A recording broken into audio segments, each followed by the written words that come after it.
William Gargan stars as Barrie Craig, confidential investigator.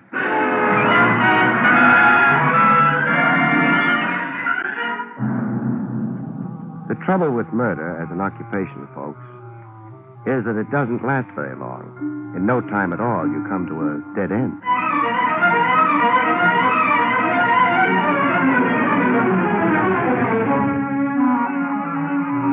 The National Broadcasting Company presents William Gargan in another transcribed drama of mystery and adventure with America's #1 detective, Barrie Craig, confidential investigator.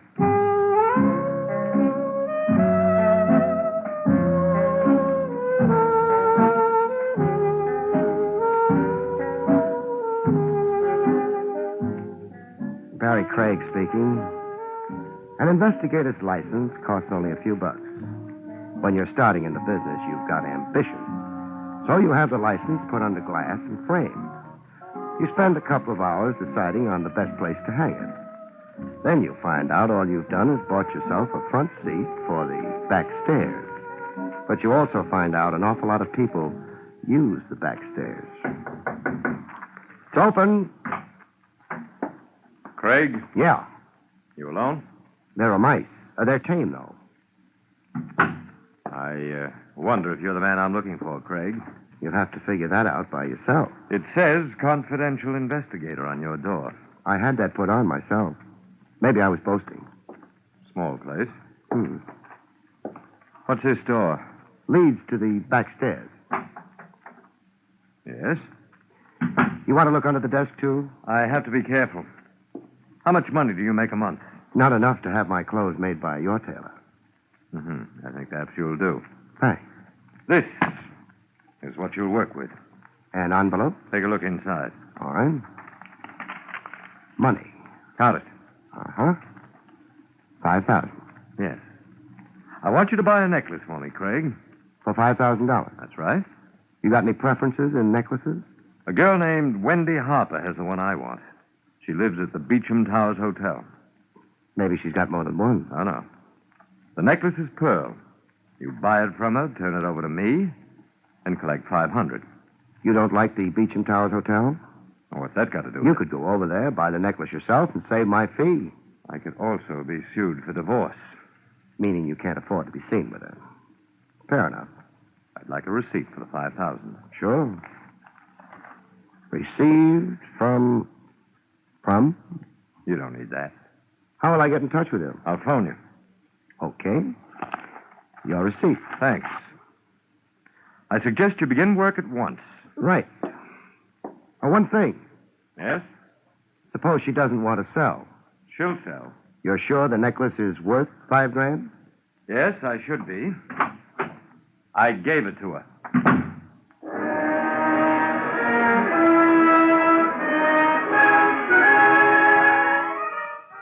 I congratulated myself cautiously. A case a week like this, and I could start getting my clothes tailored, too. I locked the office door. Who knows? Word might get around I was a man people handed $5,000 to. It would give the entire building, all 3 moldering stories of it, class. Burglars might start dropping in. Oh, hello, Jake. Hey, Mr. Craig. Oh, yeah, I forgot. I'm going down. Don't rush it. The elevator's got to have time to rest. After the long pull? Yeah. Got to rest your horse at the end of a furrow, you know. Jake, forget about that farm in Vermont, will you? You're in the big city now. I'd rather have a horse. If you was in such a hurry, why didn't you walk down? Too proud. I've just moved into the upper income brackets. That so?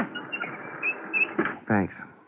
By the way, Jake, did you notice the man you took down from my floor a couple of minutes ago? No. Had your nose buried in the farmer's almanac? I didn't take nobody down. Oh. Well, that was my client. Who was? The man you didn't take down. I don't suppose you took him up either. No? Used the stairs both times. The back stairs, hmm? Jake, Yeah? when was the last time those back stairs were swept? I don't know. I only been here 6 months. Yeah. Mr. Craig, What? must get kind of lonely up there on the 3rd floor. Sort of. Why? Oh, just wondering. You sure you had a client?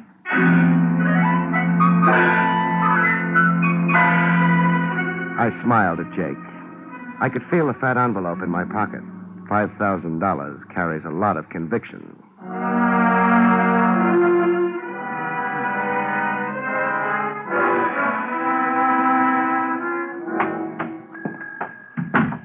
Good afternoon, sir. Miss Harper. She expecting you? Phone up to her, and she will be. Yes, sir. The name? Craig. One moment, sir. Miss Harper, there's a gentleman here to see you, Mr. Craig. Yes, of course, Miss Harper. 407. Miss Harper's expecting you. Thanks.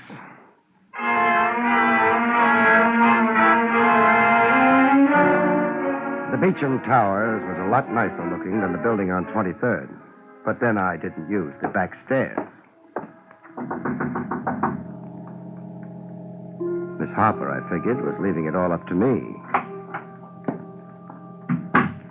407 was a suite. You walk past the small foyer before you hit the living room. It was a nice living room. The furniture was modern and bright. There was a wrong note, though. Miss Wendy Harper. She was on the couch. She looked modern and bright, too. The wrong note? She happened to be dead.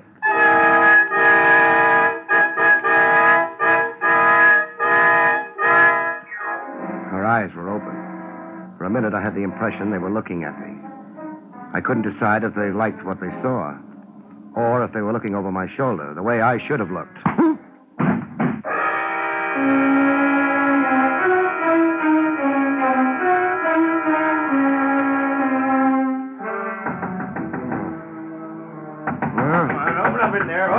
Yeah. Oh, all right. A little late, friend. What do you want? I'm Clancy, the house detective. Good for you. Now, you're in my way. You're not coming in. Now, listen. The old lady in the next suite heard a woman screaming from here. When? A few minutes ago. She needs new batteries for a hearing aid. What time is it? 7:30. Nobody screamed in here for at least a couple of hours. Where's Miss Harper? She's in. I want to talk to her. You're going to be disappointed. Miss Harper's in no mood for conversation. I'd like her to tell me that. Lots of things we'd like just never happen. Hey, what's the idea? Hey. You want to get in here? Take my advice. Call a cop. Hey. I slammed the door shut in Clancy's face. Clancy was guessing. He wasn't sure. Maybe I was just a boyfriend with a temper. He'd stand around and wonder what to do for a while before trying to come into the room again. That gave me time enough to go through the suite, make sure it was empty, make sure Miss Harper was still dead. She was. They don't come alive very often. And then check on a pearl necklace. There wasn't one around. I hadn't figured there would be. By that time, I was in a hurry. This time, I was the one for the back stairs.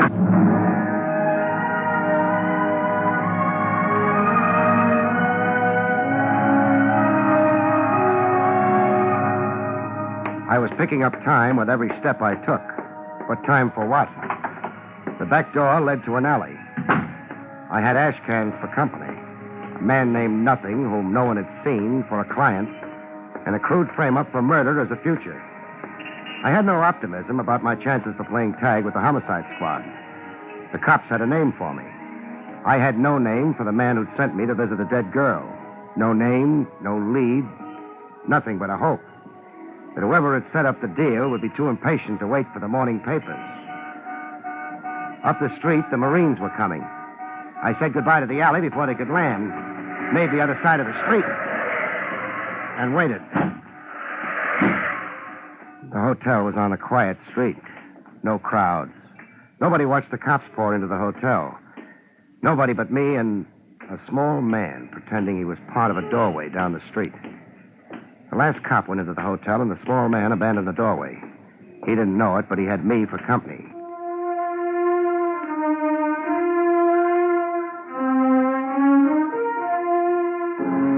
It was easy. The small man wasn't worrying. According to the general idea, I was being interviewed by a dozen cops at the moment. He led me across town with no trouble. The address was 5413 East 79th Street. The house was old. The ivy on its walls was probably hand-picked. The small man used the servant's entrance. I decided to be formal. A brass plate under the doorbell read John Peter Kendall. I thought he'd be surprised to see me on his doorstep. I was surprised. Yes? Mrs. Kendall? I'm Mrs. Kendall. Good. I beg your... You're excused. Better shut the door. Are you a salesman? Not exactly. Well, you're big enough, heavens knows, but you don't look very dangerous. So? Thank you. Mr. Kendall home? I don't think so. I don't know. I guess it is a pretty large house. It is. Also, John and I don't get on very well together. So why am I telling you this? Maybe because I look reliable and a little stupid. That's silly. It's not very hospitable keeping you out here in the hall. It's not. But I intend to continue doing it unless you can give me a reason. For your being here, I mean. I do insurance work. Oh? Your husband hired me to trace some property of his. Well, he must have been very anxious about it if he asked you to come here at this hour. He was anxious. Strange. Why? Dear John has so much property. Oh, this was something special.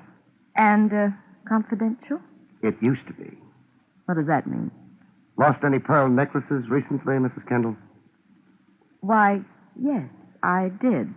That's what he wanted me to trace. Oh. Please come with me, Mr. Jones. Jones. Wait here a moment. All right.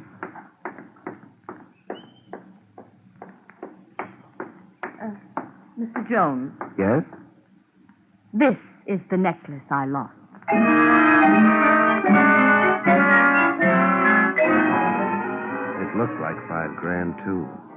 Mrs. Kendall, her price tag wasn't showing. Well, Mr. Jones, When did you get it back? John brought it to me, perhaps an hour ago. An hour ago? Then he is home. He said he might go out for a stroll. I didn't try to translate. A stroll in John's peculiar vocabulary could mean almost anything. You asked him where he got the necklace? No. I assumed he'd hired someone like you to find it for him. Mr. Jones, Yes? what are you really after? Will you see if your husband's home, please? All right. Mr. Jones, What? are you sure you're doing something for my husband, not to him?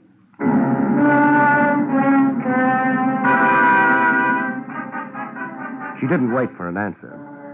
It was very still in the Kendall home. I wondered how well Kendall had covered his relationship to Wendy Harper. Pretty well, I thought. There were no cops around. Mrs. Kendall was taking a long time. Too long a time. Mrs. Kendall! Mrs. Kendall! I'm here. Where's the light? No, he might shoot again. Never mind. It's gone. The light switch, the wall to your left. Okay. Oh, frightened, so frightened. Shh. What? I was talking to Max. He's our handyman. I'd asked him about John. That's Max over there? Yes. Max started to tell me something about, it's crazy, about a hotel. When John opened the door, he'd been listening. He had a gun. It was dreadful, dreadful. Here, sit down. I'll have to take a look at Max. All right. I don't know. He'd been there or seen something. He was staring at me as though he were terrified. And then the door opened behind him. I could see John's face.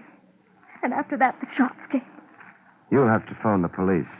Yeah, I can't stay. I've got a date. Mrs. Kendall, where would your husband go if he didn't want to be found? John? I don't know. You must know. A man as wealthy as he is. Well, he's got a place on the Sound. It's only a shack, sort of a boathouse. What's the address? Riverview Road, right off the parkway. I'll find it. You'll be all right. The police will... Mr. Jones, why was Max shot? Why? My benefit, mostly. Your benefit? Yeah, his death moves me right out of the chair. I don't understand. You don't have to, for right now. I've got an errand to run, to convey thanks and make a payment.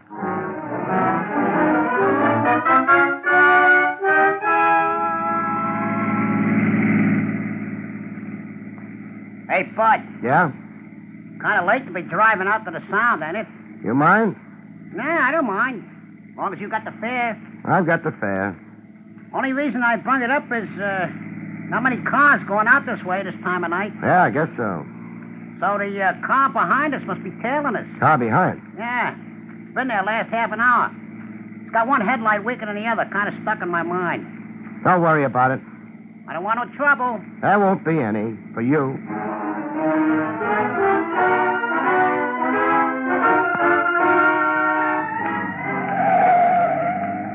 Riverview Road, bud. That the shack up ahead? Yeah. The other car. Didn't swing around a bend. Was with us up until then. Nice. How much do I owe you? Couple of bucks. Here you are. Thanks. How about me hanging around for a while? No, it might discourage my friend. The guy on your tail? Uh-huh. Good night. So long.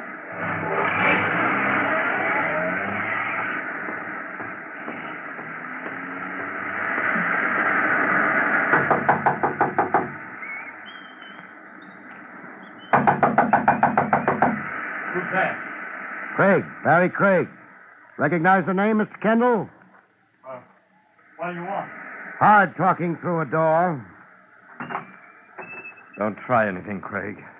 You don't need that gun. Let's not agree about that. It's cold out here. Come in. Slowly. Thanks. Over there at the table. Sit down. Okay. Put both hands on the table, please.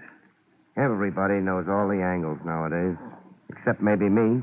Why did you come out here? I had a report to make. Report? Sure, don't you remember? You hired me. Oh, well, Funny thing. 9 times out of 10, people who hire me don't expect me to believe them or to carry out their orders exactly the way they gave them. They're always working on an angle. What's so funny about that? I always believe my clients. I do my best to carry out their orders the way they say they want them to be. That gets me into more trouble. You're wasting time. And you don't have much time left? You said you had a report to make. Sorry. That necklace you hired me to get. Well? It's back in your wife's possession. You gave it to her? No, you did. It's a little late for jokes. No jokes. You can check with your wife. Not only that, Mr. Kendall, the whole deal worked out a lot cheaper than you expected. What do you mean? $5,000 is a lot of money. One girl's life, a lot cheaper. You've still got the money? Yeah. Now, don't reach. Stop being so nervous. I was just getting this. $5,000. And Wendy? What do you think? Well, I don't understand what you mean. He's had time enough to get here, so I'd better get rid of this light. Your gun, Kendall. I'll need it. Don't move around, Kendall. It's dark in here. Our mystery man outside hasn't got artillery, only a revolver. We're safe for right now. Well, I don't know what's happening. Shut up. He's moving around, waiting. We can wait, too. Yes, but for what? He's got to make up his mind if we're dead or not. He'll have to check. Till then, let's chat, huh? A man comes into my office, hands me $5,000, instructs me to buy a pearl necklace from a girl in a hotel. I don't... It's my story. The guy uses the back stairs, doesn't leave his name. I take the dough, get to the hotel, walk into the girl's suite, and get knocked out. The girl is dead. Yes, but I You didn't... keep interrupting. I wake up to find the old lady next door has heard a woman scream and yelled for the house dick. He's at the door. He's supposed to walk in, find the dead girl, and me with $5,000 in cash on me. He calls homicide. I tell my story to them. How do you think they go for it? I don't know. I don't... Don't overdo it. It's plain enough. My client is a work of the imagination, they say. I knock the girl off her a dough. Very simple and very pretty. Well, then who is that outside? When I got to the hotel, I had to be announced. The clerk called upstairs.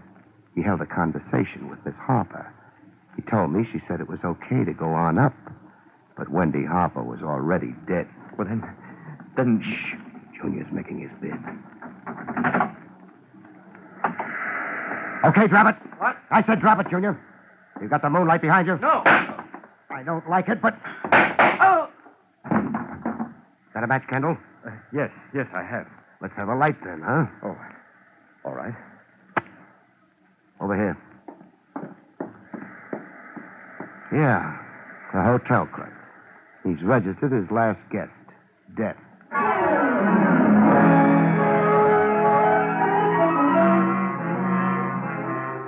John Peter Kendall didn't have any comments to make.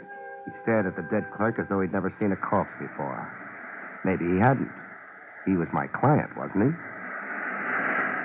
Let's get out of here. Yes, but what about him? He's dead. Well, isn't there something we should do? There's nothing you do about the dead. Well, I mean, he was killed. Yeah?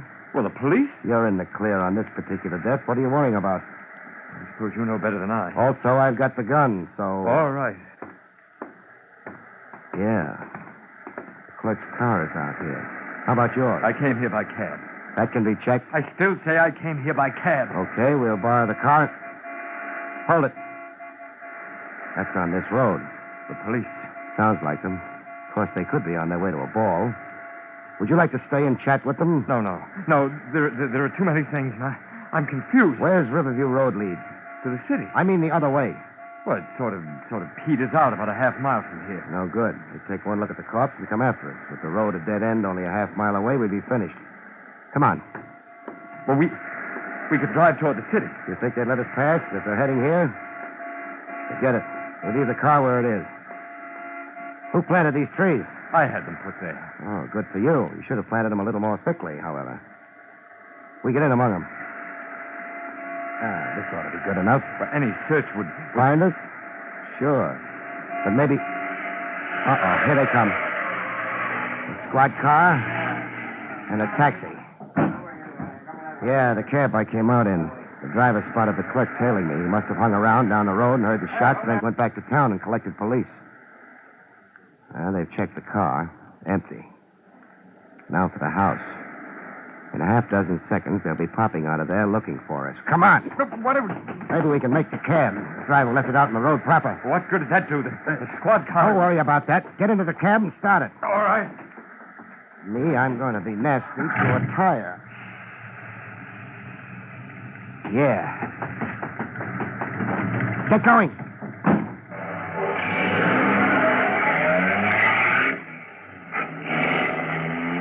Fine. Well, what did you do? Screw the tire valve open on the squad car. The clerk's car is blocked off, so they'll have to change the tire. Maybe we'll have enough time. The police won't like it. How very true. You know, Mr. Kendall, I'm in trouble. Not only am I wanted for murder, but now for committing a nuisance on police property.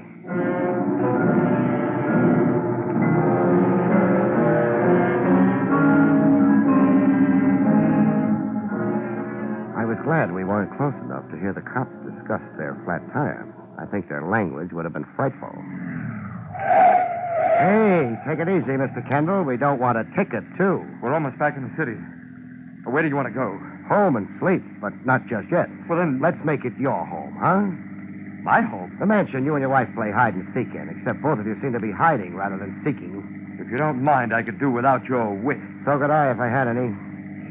Mr. Kendall. Yes? The whole thing started with a necklace, a pearl necklace. That's right. You didn't bother telling me it had belonged to your wife before you passed it on to Wendy Harper. It hadn't belonged to my wife. Then why all the anxiety about getting it back? Well, she found out about it through the jeweler where I bought it.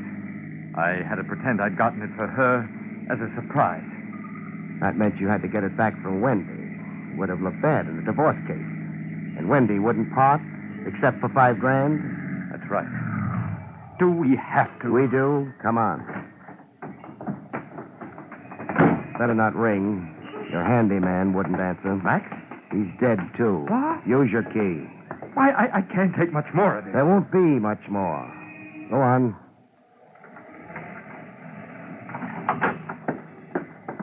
Hello, Mrs. Kendall. Mr. Jones. And John. You started to say Mr. Craig. What? The name is Craig.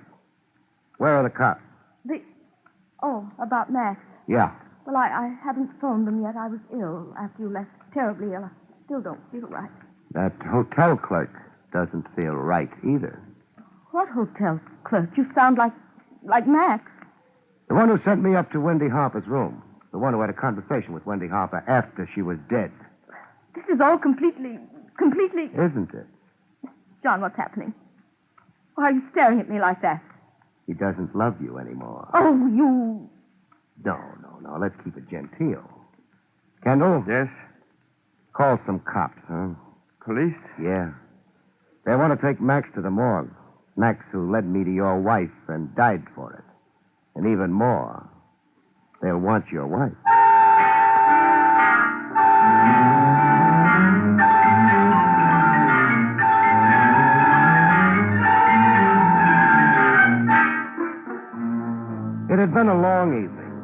I'd stayed ahead of homicide for a while, but they always catch up. Craig, Well, Lieutenant Trav Rogers. give me one good reason why your license shouldn't be revoked. Mrs. Joanne Kendall. I said a good reason. What else could I have done, Trav? You're not trying to tell me you were afraid of the frame. I never tried to tell a lieutenant of homicide anything. No, I wasn't. But I had a job to do. I got it done, too. You could have been killed in the process. Oh, there's a law against that. Oh. Craig, we got the whole thing laid out. The Kendall woman moved in on what looked like a perfect opportunity to get rid of Wendy Harper, frame you for the killing, and have a club over her husband's head for the rest of his life. Because he'd hired you, all she had to do was threaten to tell us about that, and he'd be tied in. But where did you get the bright idea it was Mrs. Kendall who set you up and not her husband? Clancy, the house dick at the Beecham Towers. Huh? He came up and told me an old lady had heard a woman scream a couple of minutes before I regained consciousness. The Harper girl had been dead for hours then. So it had to be Mrs. Kendall screaming. To get Clancy up and you arrested. Mm-hmm. Come on. Buy me a beer. Well, we'll go out and have beers, but what makes you think it's going to be on me? You just made $500, remember? Holy smokes. What now? I forgot to collect. Good night, folks. See you next week.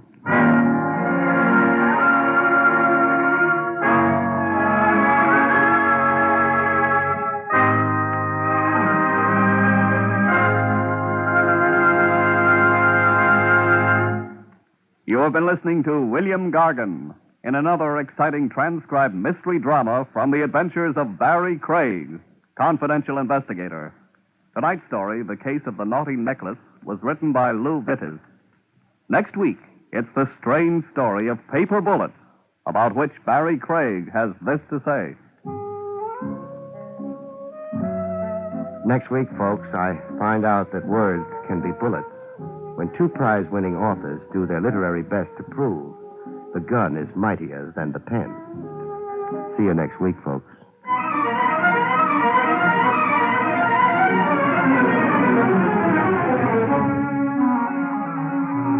Featured in the role of Mrs. Kendall was Barbara Weeks.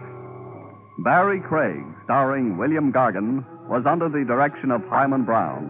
This is Don Pardo speaking.